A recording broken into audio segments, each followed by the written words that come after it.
اسرائیل اور امریکہ نے مل کر ایک ایسا حملہ کیا جو پیٹ میں چھرا گھونپنے کے مترادف تھا. چاہے وہ عرب ممالک ہوں، کوئی بھی اس جنگ کو جائز قرار نہیں دے رہا. ایران نے جو حکمت عملی اختیار کی اس نے پوری دنیا کو حیران کر دیا. MI6 کے سابق سربراہ انہوں نے بیان دیا ایران کا اپر ہینڈ ہے اس جنگ کے اوپر. آج جب یہ جنگ اگلے مہینے میں داخل ہو رہی ہے تو ایران اپنا یہ اپر ہینڈ برقرار رکھ سکے گا یا نہیں. ڈونلڈ ٹرمپ نے ایک بار پھر دھمکی دی ہے اگر ایران مذاکرات کی میز پر نہیں آیا تو ہم ایران کے اوپر وہ حملہ کریں گے جس میں ایران کے پورے جو سول انفراسٹرکچر ہے اس کو نشانہ بنائیں گے. ایران کانفلکٹ اپنے 5ویں ہفتے میں داخل ہو چکا ہے. یہ وہ وقت ہے جب 1 مہینہ مکمل ہوا. اس جنگ کو شروع کرنے کے لیے جو پہل کی تھی وہ امریکہ نے کی تھی، کیونکہ ایران اور امریکہ کے درمیان مذاکرات عمان میں جاری تھے اور مذاکرات اپنے نتیجے پہ پہنچنے والے تھے جس وقت امریکہ نے یہ حملہ کیا تھا ایران کے اوپر. تو کیا ٹارگٹ سے 1 مہینے پہلے جو امریکہ نے سیٹ کیے تھے جو اسے حاصل کرنے تھے اسرائیل کے ساتھ مل کر، اور اب کس صورتحال میں ہے امریکہ اور اسرائیل، ذرا آج اس کا جائزہ لیتے ہیں. لیکن اس سے پہلے ذرا پیچھے چلتے ہیں تھوڑا 2025 میں جب امریکہ اور اسرائیل نے مل کر ایران پر حملہ کیا تھا.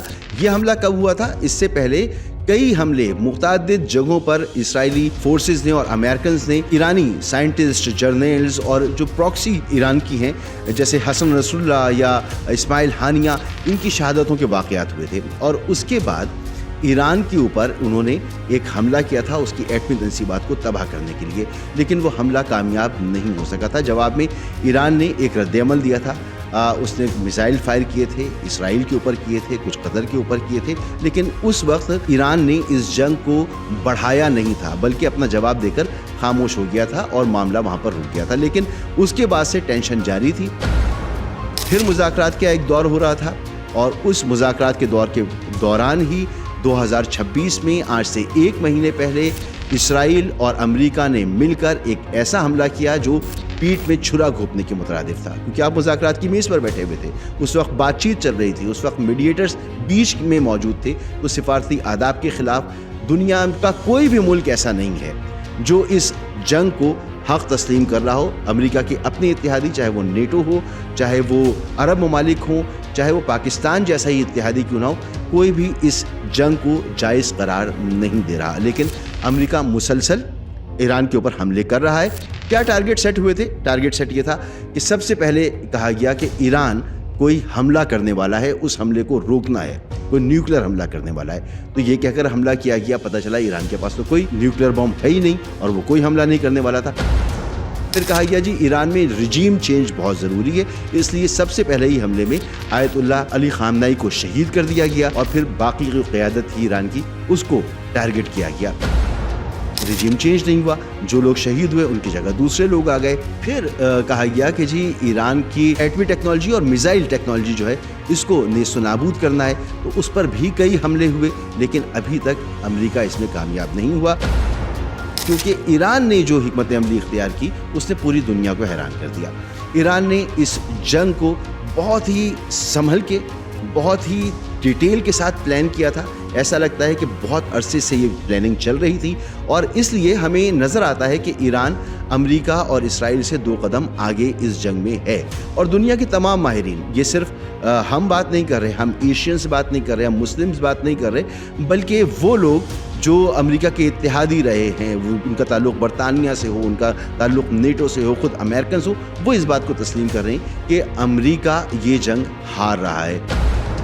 MI6 کے سابق سربراہ انہوں نے بیان دیا، انہوں نے کہا کہ جی اس جنگ میں مجھے کہتے ہوئے اچھا تو نہیں لگ رہا کیونکہ میں ایران کو پسند نہیں کرتا، وہاں کے رجیم کو پسند نہیں کرتا، لیکن مجھے کہنا پڑ رہا ہے کہ ایران کا اپر ہینڈ ہے اس جنگ کے اوپر.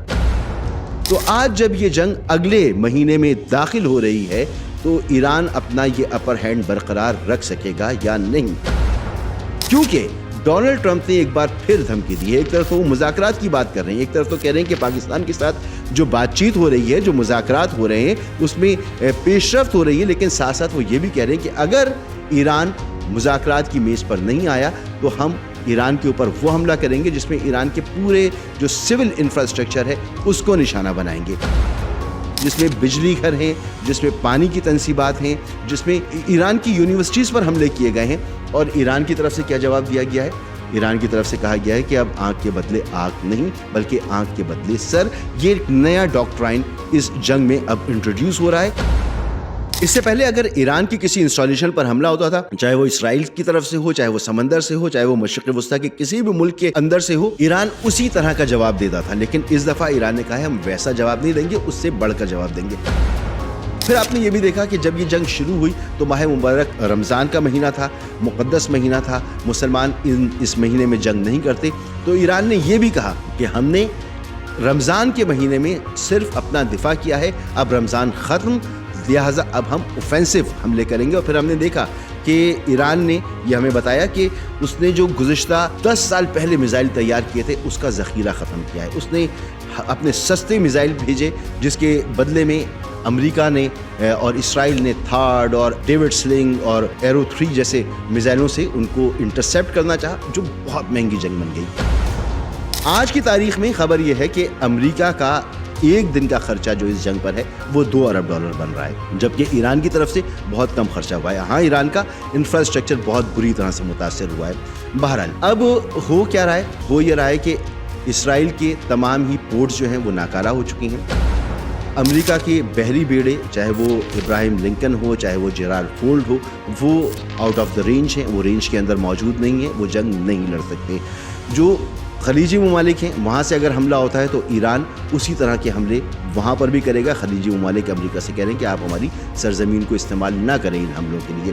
نیٹو اور UK جس سے بڑی شکایت ہے ڈونلڈ ٹرمپ کو, وہ یہ کہہ رہے ہیں کہ آپ ہماری ایئر اسپیس بھی استعمال نہ کریں. کئی ممالک نے منع کر دیا ہے. لہٰذا پہلے تو یہ شکوہ تھا کہ ہم ریفیولنگ کے لیے نہیں اتر سکتے, اب یہ بھی شکوہ ہے بہت ممالک کے ساتھ کہ امریکہ کے اتحادی امریکہ کو اس جنگ میں اپنے اوپر سے گزرنے بھی نہیں دے رہے, اپنی فضائی حدود استعمال کرنے نہیں دے رہے. تو امریکہ کی اسپیس کم ہو رہی ہے. پھر اندر کیا ہو رہا ہے امریکہ اور اسرائیل کے, اس جنگ کا نتیجہ ان کے اندر کیا ہے.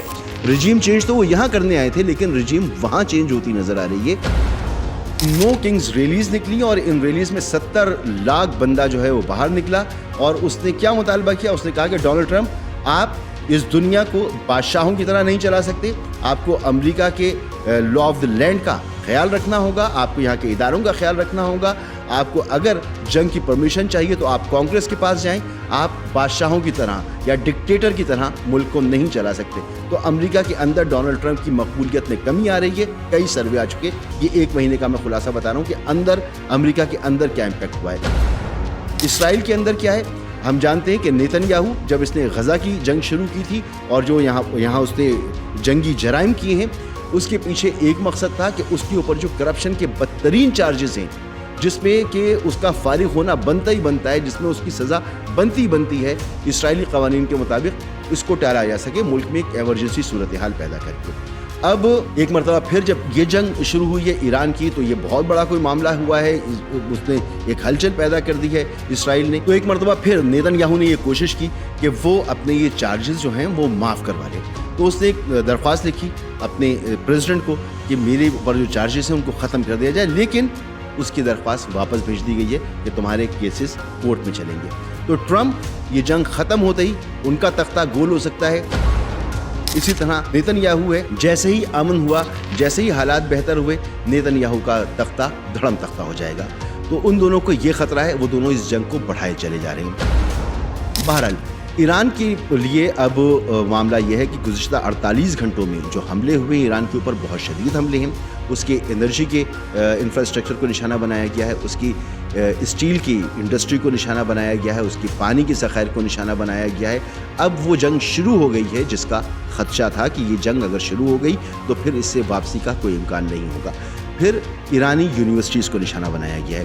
جواب میں ایران نے کہا ہے کہ ہم اب پانی کے تنصیبات کو نشانہ بنائیں گے, اور انہوں نے ایک حملہ کویت پہ کر بھی دیا ہے. انہوں نے کہا ہے کہ اب ہم بجلی کے انفراسٹرکچر کو نشانہ بنائیں گے. انہوں نے کہا ہے کہ اب ہم آپ کی یونیورسٹیز کو نشانہ بنائیں گے. وہ یونیورسٹیز جو امریکن اور اسرائیلی یونیورسٹیز پورے خطے میں موجود ہیں, ان کو پوائنٹ آؤٹ بھی کر دیا ہے کہ کون کون سی یونیورسٹیز ہوں گی جن کو وہ نشانہ بنانے جا رہے ہیں. تو اب یہ سول انفراسٹرکچر کو نشانہ بنانے والی جنگ, جس کا مطلب یہ ہوتا ہے کہ عوام کو مجبور کیا جائے کہ وہ اپنی حکومتوں کے خلاف اٹھ کھڑے ہوں.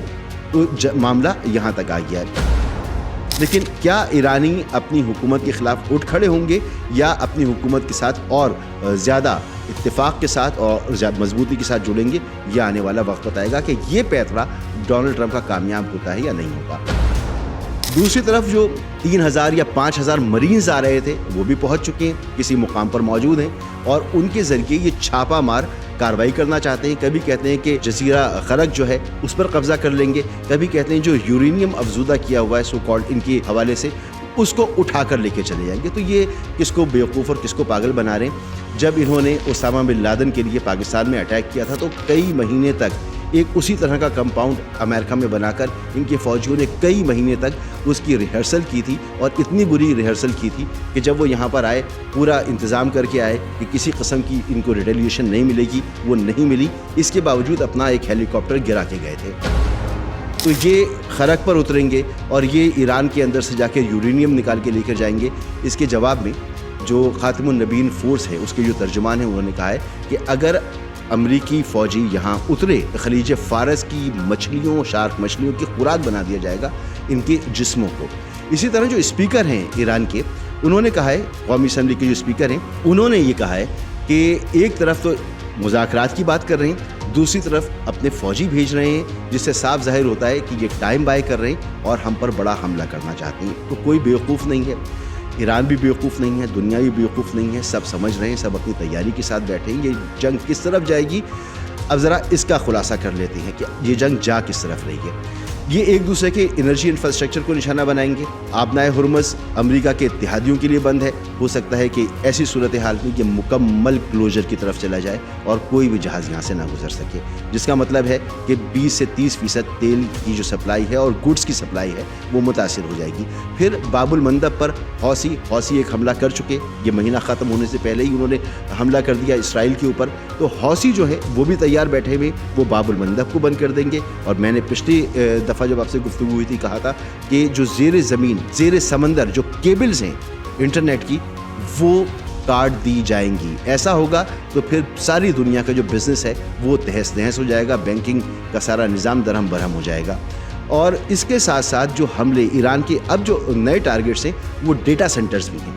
ڈیٹا سینٹرز ایک بار اڑا دیے گئے تو اس کا مطلب یہ ہے کہ یہ پورا خطہ ڈیکیڈز پیچھے چلا جائے گا اور یہ جنگ اسی طرف جا رہی ہے۔ اب سوال یہ ہے کہ امریکہ نے اپنے اتحادیوں سے جو یہ سوال کیا تھا یا یہ ان کو گارنٹی دی تھی کہ ہم آپ کی حفاظت کریں گے، اس وقت تو یہ لگ رہا ہے کہ امریکہ نے انہیں تنہا چھوڑ دیا ہے۔ سعودی عرب اس وقت یوکرینیوں سے بات کر رہا ہے اور ان سے معاہدہ کر چکا ہے کہ آپ آ کے ہماری مدد کریں۔ یو اے ای آسٹریلیا کے ساتھ ایک معاہدہ کر چکا ہے کہ آپ آئیں، آپ ہمیں بچائیں۔ امریکہ نہیں ہے، امریکہ ان کی مدد کو نہیں ہے۔ امریکہ کی اس مدد نہ کرنے پر سعودی پرنس نے بیان دیا کہ ہمیں ابینڈن چھوڑ دیا ہے امریکہ نے۔ تو یہ صورتحال امریکہ کے لیے، ڈونلڈ ٹرمپ کے لیے تو شاید وقتی فائدہ ہو، لانگ ٹرم میں امریکہ کے پیر اس خطے سے اکھاڑنے کے لیے یہ جو کچھ ہو رہا ہے یہ اس کا سبب بنے گا۔ تو یہ صورتحال اب تک بن چکی ہے۔ اب آنے والے دنوں میں یہ جنگ کی شدت مزید بڑھتی ہے تو پھر اس کا مطلب یہ ہے کہ پاکستان میں آج یہ ایک میٹنگ ہوئی ہے کہ پاکستان میں لاک ڈاؤن کیا جائے، یہ کفایت شاری اختیار کی جائے۔ مطلب یہ کہ آنے والے دنوں میں انڈیا میں تو لائنیں لگ گئی ہیں پیٹرول پمپ اور گیس اسٹیشنز کے باہر، یہاں پر بھی ایسی ہی صورتحال پیدا ہو سکتی ہے۔ نہ صرف یہ بلکہ ہم خوراک بھی باہر سے امپورٹ کرتے ہیں، اس کے لیے بھی ہمیں مسائل ہو سکتے ہیں۔ تو اس صورتحال سے کیسے دنیا نکلے گی یہ ایک بہت بڑا معمہ ہے، اور خدا نہ خواستہ یہ جنگ بڑھتے بڑھتے کسی نیوکلیئر اٹیک تک نہ پہنچ جائے، اس کا بھی خدشہ موجود ہے۔ تو ہماری نظر ہے جنگ کے اس تمام معاملات کے اوپر آپ سے انشاءاللہ تعالیٰ پھر اگلے ولاگ میں بات چیت ہوگی۔ فی الحال جو ابھی اپڈیٹس ہیں اور جو خطرات ہیں ان سے میں نے آپ کو آگاہ کیا ہے۔ کمنٹ ضرور دیجیے گا، اگر کسی بارے میں آپ جاننا چاہیں تو ضرور ہمیں بتائیے گا تاکہ ہم اس پر بھی آپ کے لیے گفتگو کر سکیں۔ فی الحال اجازت دیجیے، اللہ حافظ۔